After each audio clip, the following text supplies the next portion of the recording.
I want to go over some of my favorite tools. If you've followed me for a while, you know I moved recently and I'm currently living at my sister-in-law's house temporarily. So all the tools that I brought with me are ones that I thought I couldn't live without.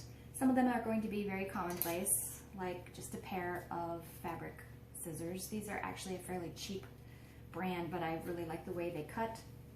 I also have a small pair of snips. I have a lot of these. I tend to use these everywhere, so I have a pair everywhere I might be working.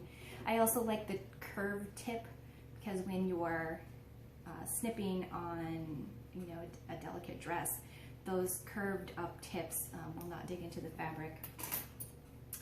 I also have a pair of tweezers. Love Tweezer Man. I can't even tell you what I use this for, but I use it all the time. Just picking those nasty little threads out. Again, just very handy. I have a whole collection of needles, and I recently bought this needle case, which I love. I've always wanted to just keep my needles open, threaded or non-threaded, and they're not gonna fall out or get misplaced. When I've had them in a pin cushion before, needles will just go right through the pin cushion and get lost. So I really love my needle case. Of course, I have a pin cushion and pins. That's very imperative. A seam ripper also. They make these in really tiny ones and really big ones. They make it with like an eraser on the end. Excuse me, that's my dogs. I don't know what they were barking at. Anyway, the seam ripper, I like the kind, I actually have one at Packed that's bigger, and it has like an eraser at the end, and it just, you rub it along where the thread was and it just kind of takes all the threads out. So I guess that would save you from using the tweezers. Marking pens. I have a lot of marking things. I have a couple different types of chalk. I love this Taylor's chalk. I tend to use this more than the yellow, but you need different colors. This is an invisible marker. It's purple. I've had it forever, and it only lasts for a short time on fabric and then it disappears. Very handy to have. Let's see, what else do I want to go over? So many things. Thread. Oh my goodness, you know how much I love my Invisifil thread. Well, let me grab one of these. So I have Invisifil thread by Wonderfil, and it's a 100 weight thread. And then this is polyester. Kimono silk, this is by Superior Threads. This is also a 100 weight. And regular sewing thread is like a 30 weight. I've talked about this before. I can't say enough about this thread. It has completely changed the way my mending is. It makes me so much better than I really am, actually. And if you can tell the different weights of thread. So the regular sewing thread is much heavier than that Invisifil thread. So that is something, I've given a lot of that away. I've sent it to people, and I've always heard rave reviews. So that's something you really want to invest in, especially if you're going to try any of these techniques for this month. That makes all of your repairs just so much better. The Snag Nabbit. I love my Snag Nabbit. This has burrs on one end and it's pointed on the other. And you pass it through some fabric. Get a piece here. And if you have a pill, like in a polyester, or you have a loop on knit or a woven that is you don't want to hide, you just make sure that you pierce that loop and you take it through, and your loop is gone and to the underside of the item. I also can't see, so obviously I have these glasses, but I also use a nice strong pair of glasses.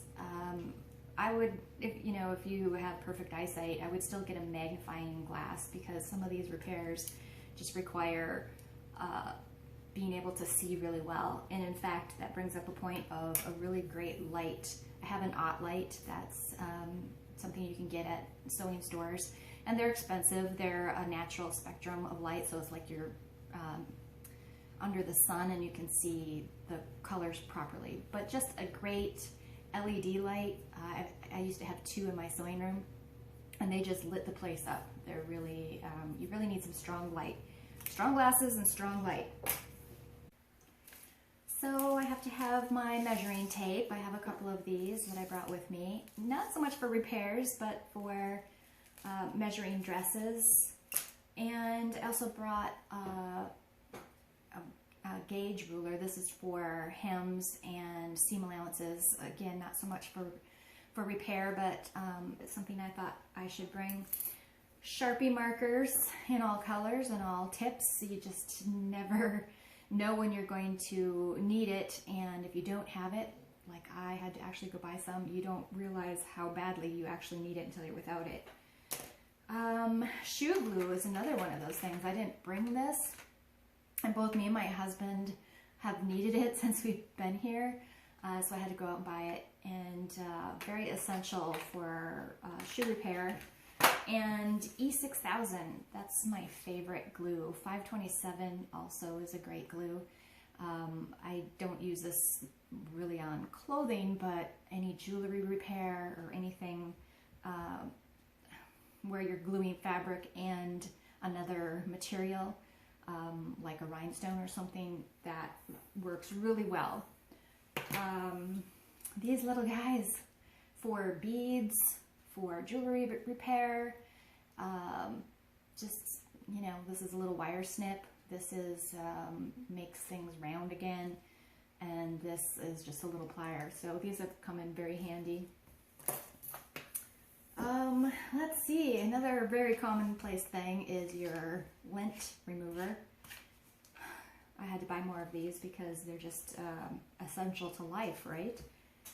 Another commonplace thing but that I had to bring is snaps and hooks and eyes. So I brought a little jar full of all of those. And buttons. I didn't actually bring any buttons because I didn't know what I would be repairing, but I picked up a couple of dresses that needed buttons, and I had to go buy buttons. Fortunately, at the thrift store, I was able to pick up bags of buttons inexpensively, and they've been life-saving. So I guess that's another thing on my list. I will always be buying or bringing buttons with. So fray check too. I brought all 3 of my different kinds of fray check. Each one has their own properties that I like. This one by June Taylor is very liquidy, but it also dries kind of crusty and shows. It's not completely, I mean, it's clear, but you have that little, you know, it's got a glue property to it. This one I really like. It's a little, not quite as liquid, and I think that it tends to disappear in most fabrics a little bit better. This is by Dritz. And then this is almost like, this is by Eileen's. This is almost like an Elmer's glue. It goes on white and dries clear, and it's tacky for a long time. But I use all 3 because you never know which one is going to be best for your application or for your fabric. Not necessarily for the application, they all do the same thing, but how they, the end result is on your fabric. You'll want all 3. And this little jar of silicone. I love this. This has saved so many zippers. You just dab some on a zipper and kind of go up and down with the slide, and it makes it all better. Thread, if you're having trouble with your thread tangling, you can kind of put a little dab on this, and it stops the friction of going the thread through the fabric, stops the friction. You can use this on your machine also. Let's see, I think I did a whole post on my velvet brush. So this is a nap brush. This is something I bought here, and now I cannot live without it because it fixes crush spots in velvet when you steam it. So I'm sure I'll do a better video this month for that too. And we talked about jewelry and how I fix jewelry a little bit. And this, I love this. This is my loop. This is, I don't know how old this one is. This was my husband's. And it folds. And it's essentially a magnifying glass. A very strong one. So you can see marks on jewelry. Love that. Don't want to be without it. How about thimbles? I actually do have a lot of thimbles, but I don't really use them that much. But when you need one, they are so nice to have. I actually made this one out of leather, and it's got a double patch on it. Saves your fingers. And also, if you're sewing through something really heavy duty and you like can't get the zipper out or the needle out of the thread, you know, you're having a hard time, these little silicone thimbles are great because they hold the needle from slipping in your hand, and you get a lot better grip. Plus a needle threader that I love because I tend to use some really small eye needles when I'm doing repairs, because you don't want to pierce that fabric with anything very big. And it's, even though the thread that I use, the Invisifil, is very fine, sometimes needles just, you need some help, especially with my eyesight. You need help to get those needles threaded. Another thing that I brought, couldn't live without, is a lighter and another tweezer. I have a tweezer dedicated to the lighter. This is for burning fabric, for doing tests on fabric content. That's my little burn test kit. And let's get into sweater repair. So I have 3 different types of pill removers for sweaters. Of course, the tried and true razor. This is a fuzz removal comb, and this is a sweater block. I really like this. This works really well, but it just leaves grit everywhere. Not in the fiber of the fabric though. It just leaves it on your counter and on your floor, and you have to vacuum afterwards. I wish I had brought my suede cleaner. That is like a 2-part thing. It's an eraser that you rub on the suede and then a brush to brush that away. Also a zipper repair kit, at least some of the elements I wish I had brought with me. I love a ham. This one's actually for sleeves. They make bigger ones also. My Clover mini iron. I've talked about this before.